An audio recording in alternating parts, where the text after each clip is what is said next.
En complément de l'article précédent, l'intention au point zéro, voici un extrait complet du livre Essence de Kishori R. Vous noterez qu'un ou deux extraits de l'article précédent viennent de la introduction de Paprika sur Shwareali.org. Nikola Tesla fut le premier scientifique à exprimer l'idée que le vide de l'espace n'est qu'apparent et qu'il est rempli d'une énergie potentielle, puis à en tirer le concept d'énergie libre ou d'énergie du point zéro. Chaque cm3 de vide sidéral renfermerait en effet une quantité d'énergie supérieure à celle contenue dans notre Soleil. Mais au lieu de s'additionner, les énergies en présence s'annulent comme deux vagues de sens contraires mises en présence l'une de l'autre. Il semble cependant possible de supprimer ces interférences en créant des zones de cohérence à l'intérieur desquelles l'énergie est extraite par polarisation locale de cet espace énergétique au niveau de son point zéro, c'est à dire au point d'équilibrage de toutes les polarités en présence. Certains pensent que la technologie extraterrestre est fondée sur cette application de la physique quantique,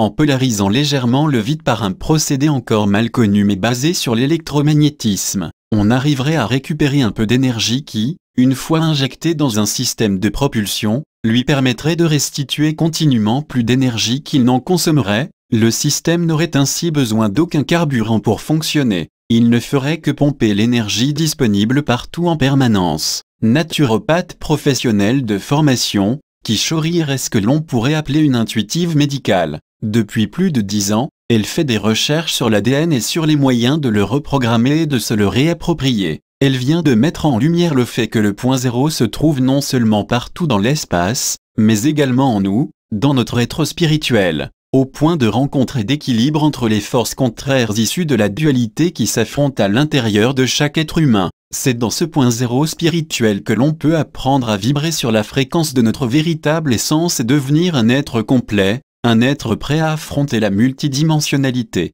Voici son passionnant témoignage, extrait de son livre « Essence » par Kishori R. Comment vibrer à la fréquence de notre véritable essence. Même si nous sommes souvent désespérés par la violence et les cataclysmes écologiques qui se propagent actuellement sur notre planète, nous sommes également stimulés par les innovations incessantes et les nouveaux modèles biologiques et physiques. Il est étonnant de constater à quel point les structures anciennes peuvent devenir malléables pendant les périodes de turbulence. Notre pensée collective devient alors perméable à des concepts tout à fait novateurs. Nous vivons une époque qui donne à penser que même la vérité peut être redéfinie. Toutes les branches de la science nous l'apprennent et, au premier chef, la physique quantique qui dit que la matière que l'on croyait solide ne l'est pas et que la réalité concrète est déterminée par nos pensées. Après la mise en évidence de la théorie des supercordes, qui redéfinit la nature de la matière en fonction de son taux vibratoire, l'ADN nous apparaît maintenant comme un réseau de réactions dynamiques séquentielles,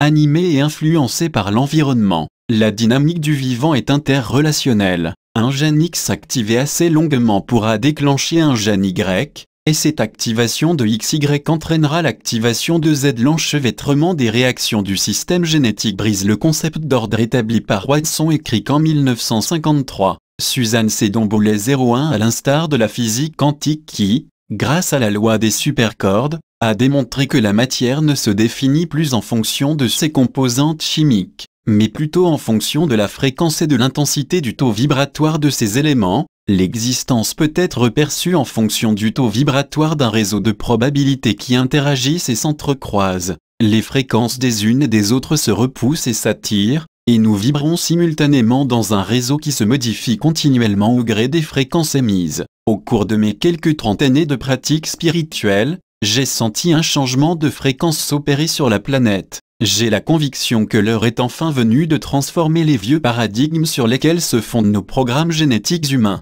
Je suis persuadé que nous vivons une époque où nous devons nous réapproprier l'héritage collectif qui réside au cœur de chacune des cellules de notre corps, et tout indique que les circonstances planétaires actuelles sont propices à cela. Nous savons déjà que nos attitudes influencent notre santé et notre évolution. Nous pouvons aussi changer les programmes qui nous gouvernent. Nous pouvons devenir des participants conscients, des innovateurs imaginatifs. Le point zéro spirituel. L'heure est venue de retrouver notre pouvoir et d'en finir avec la polarisation inhérente à la dualité. Cette polarisation sous-entend que, si je crée à partir de la lumière seulement, je génère forcément une force négative ailleurs. Nous sommes parvenus à l'étape de notre évolution où nous devons intégrer ces deux polarités. Pour y arriver, Nous devons cesser d'avoir un parti pris pour l'une ou l'autre polarité et aller au-delà de la polarité positive, la lumière, et de la polarité négative, la noirceur. La coexistence des polarités opposées est ce que j'appelle le point zéro. Le point zéro est une expérience magnétique dans laquelle nous choisissons d'accueillir simultanément les aspects négatifs et positifs de nos expériences.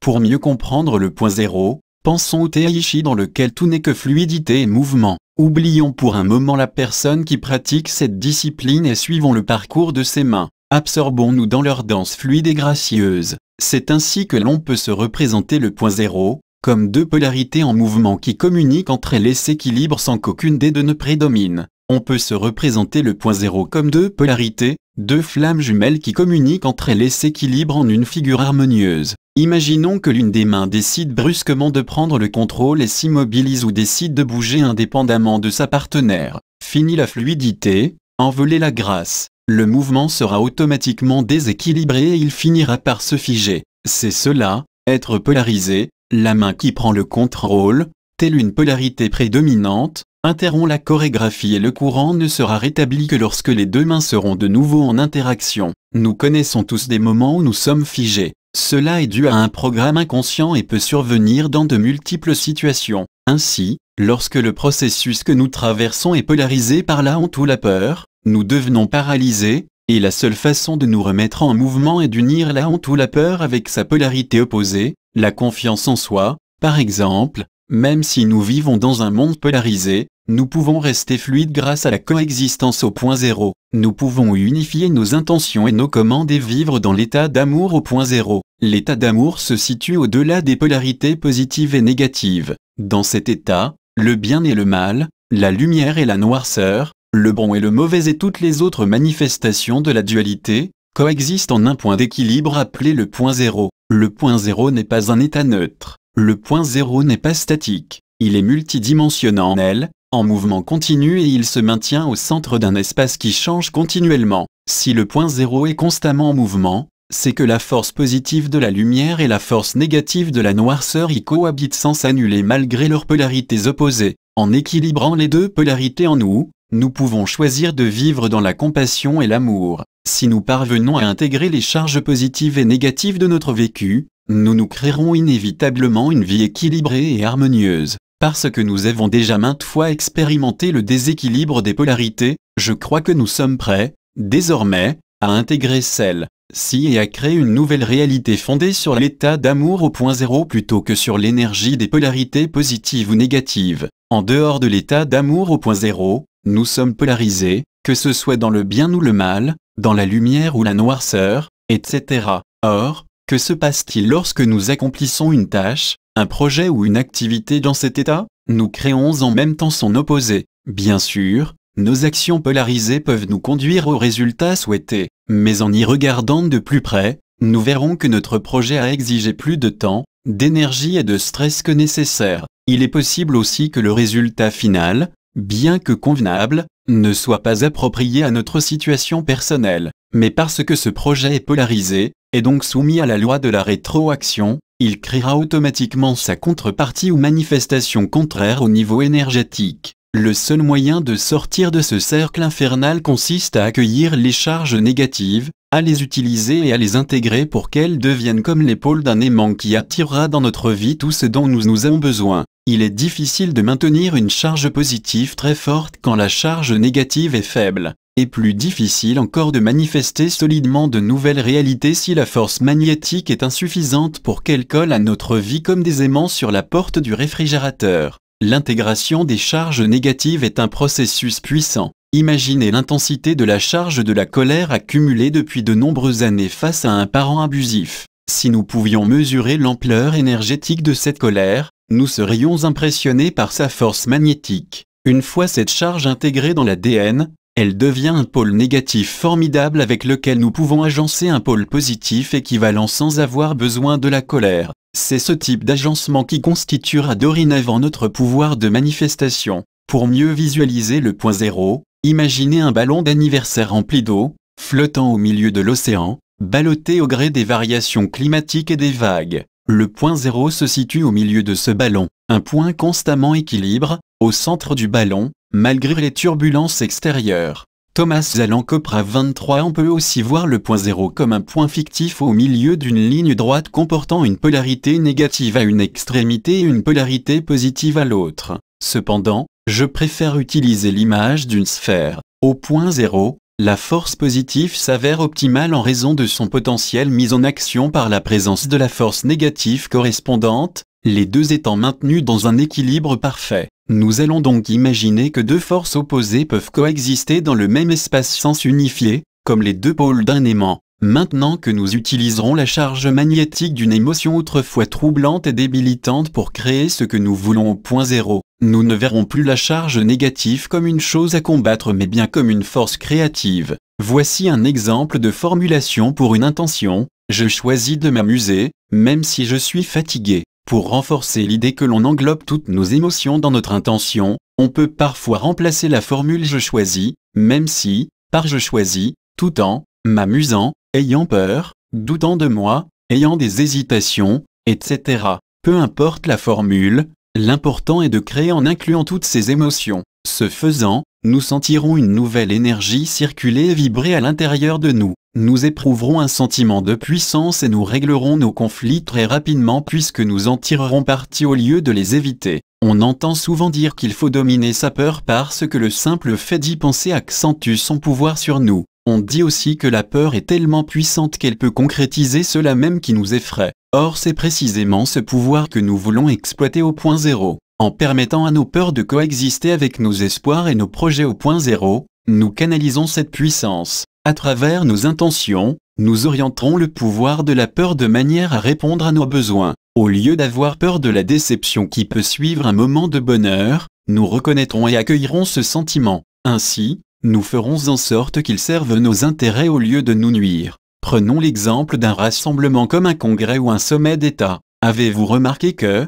même si elles font tout pour repousser les altermondialistes, les multinationales ne réussissent pas à les faire disparaître? Le fait de repousser une énergie qui nous fait peur ou nous dérange ne la fait pas disparaître pour autant. Un jour, l'une de mes connaissances s'est exclamée: chaque fois que j'appelle la lumière et que je vis une expérience extraordinaire, je subis un contre-coup négatif. Peu de temps après, c'était aussi mon expérience. Après chaque voyage extraordinaire, je me heurtais à d'énormes difficultés. Chaque expérience spirituelle hors du commun était suivie d'une période d'intégration, au cours de laquelle j'étais soumise à des épreuves, comme l'obligation de me désintoxiquer ou autre chose du même genre, comme s'il fallait toujours payer un prix pour nos expériences heureuses. Maintenant que j'inclus ma déception dans ces expériences, je ne vise plus de contre-coups négatifs. L'effet rebond des régimes amaigrissants constitue un autre exemple de ce phénomène. Au début, la personne se prive pour être plus mince et mieux dans sa peau ou pour clarifier sa conscience. Quelques mois plus tard, elle reprend du poids malgré elle. Les diètes sont un parfait exemple de ce phénomène de polarisation qui finit par engendrer une stagnation et de la frustration au lieu du dynamisme escompté. Il faut bien comprendre que se mettre au point zéro ne veut pas dire laisser tomber des choses. Il s'agit au contraire de maintenir deux polarités différentes dans le même espace. Nous n'avons pas besoin de tenir nos faiblesses à bout de bras comme si nous en avions peur. C'est justement cela l'erreur. Il faut leur permettre d'exister en même temps que nos bons côtés. Prenons le cas d'une personne qui se tourmentait à l'idée de rencontrer son ex-conjoint au tribunal pour le jugement de divorce. Elle s'était bien préparée et avait en main tous les documents nécessaires. Elle avait élaboré des arguments solides et s'apprêtait à les présenter la tête haute. Or, cette image parfaite d'elle-même niait la peur, la colère et les blessures qu'elle avait ressenties auparavant. Ainsi polarisée, son attitude présentait une faille importante que son adversaire aurait tout le loisir d'attaquer. À sa sortie du palais de justice, ma cliente était anéantie et elle ne comprenait pas pourquoi. Reprenons cet exemple et imaginons que cette personne se présente au tribunal, bien préparée et fière d'elle-même, mais au point zéro cette fois-ci. Aucune partie d'elle n'a été mise de côté, aucun aspect qui ne soit incorporé dans son cercle de force, ou qui tiraille d'un côté ou de l'autre. Elle est centrée avec des frontières saines. Ses parties positives et négatives coexistent en un tout circulaire. Elle est animée d'une intention claire au point zéro et se présente devant son adversaire sans faillir en faisant coexister sa certitude de gagner et sa crainte d'échouer. Il est clair que le résultat de sa rencontre sera très différent. Une autre erreur courante consiste à croire qu'être dans l'état d'amour au point zéro signifie ne pas avoir de limites et être au service de tout le monde. Une personne m'expliquait à quel point il était important pour elle de se dévouer pour une cause et de rendre service. Cependant, elle était frustrée de se sentir fréquemment trompée par ceux-là même qu'elle tentait d'aider. Je lui ai répondu que cela résultait du fait que son dévouement n'était pas au point zéro. Il importe que nous soyons au point zéro dans chacune de nos décisions. Si, un jour, être au point zéro signifie se consacrer à autrui, eh bien soit, le lendemain, le point zéro pourrait se trouver ailleurs puisqu'il est mouvant. Notre intention première devrait être de vivre au point zéro plutôt que de vouloir aider ou ne pas aider telle ou telle personne. Prenons maintenant l'exemple d'une femme dont la mère a déménagé à plusieurs reprises et connu de nombreux bouleversements quand elle était enceinte d'elle. Maintenant qu'elle est adulte, la vie de cette femme est très souvent chaotique et désordonnée. Elle se sent souvent confuse et perdue. Chaque fois qu'elle se trouve dans cet état, son ancienne blessure est réactivée. C'est à ce moment-là qu'elle peut choisir de faire coexister le chaos avec la sérénité. Elle peut maintenir ces deux opposés en présence par l'intention et expérimenter l'équilibre du point zéro sans avoir à modifier ni à effacer son passé. Être au point zéro sous-entend que nous comprenons nos limites humaines et les accueillons avec amour. L'union de la lumière et de la noirceur peut produire un résultat extraordinaire et puissant, mais qui sera aussi confortable et toléré, car cette union est appropriée et génère de l'amour. Mes clients qui ont travaillé avec le point zéro parlent fréquemment d'un état d'aisance et de bien-être qui demande très peu d'efforts. Plus nous choisissons d'être au point zéro, plus nous vivrons des expériences et des états émotifs nouveaux. Cette nouvelle forme de pensée engendre une grande liberté et un profond sentiment d'amour. La palette de couleurs des expériences au point zéro est tellement plus variée que le noir, le blanc et le gris auxquels nous sommes habitués. Elle nous donne accès à de nouvelles réalisations et de nouvelles données. Laura Zolar 02. Vous aussi, vous éprouverez un sentiment de plénitude quand vous vous permettrez de sentir à la fois de l'irritation et du plaisir sans pour autant que ces deux expériences fusionnent. Ce concept inédit vous donnera peut-être du fil à retordre au début, car c'est comme si vous teniez une charge positive dans une main et une charge négative dans l'autre, et que ces deux charges se repoussaient l'une l'autre à l'intérieur de vous. La clé consiste à voir cette expérience comme une expérience de laboratoire et à observer ce qui se passe quand vous choisissez intentionnellement d'être au point zéro. Tout à coup, la tension se dissout et une énergie inhabituelle mais harmonieuse jaillit en vous. Vous permettez simplement à vos deux émotions de coexister dans le même espace comme le font les deux pôles d'un aimant pour créer un champ magnétique. Vous ressentirez ce champ. Commandez le point zéro et attendez. Le champ créé par la coexistence de deux forces opposées est la vibration du point zéro. Toute la dynamique de l'arbre de vie de la Kabbale et, par extension, de la Merkaba, repose sur l'intégration des polarités contraires. À titre d'essai, prenons l'une de nos peurs, comme celle de ne jamais nous sentir en sécurité parce que nous pensons ne pas y avoir droit. Permettons-nous de ressentir cette peur tout en résistant à la tentation de la refouler. Dans cet espace exigu, nous pouvons faire vibrer simultanément un sentiment d'expansion et un sentiment de sécurité. Nous pouvons faire vibrer la noirceur dans la lumière et la lumière dans la noirceur. Maintenons la tension de ces forces contraires jusqu'à ce que nous sentions que nos limites se sont dissoutes et que nous éprouvions un bien-être plus grand que si nous étions polarisés.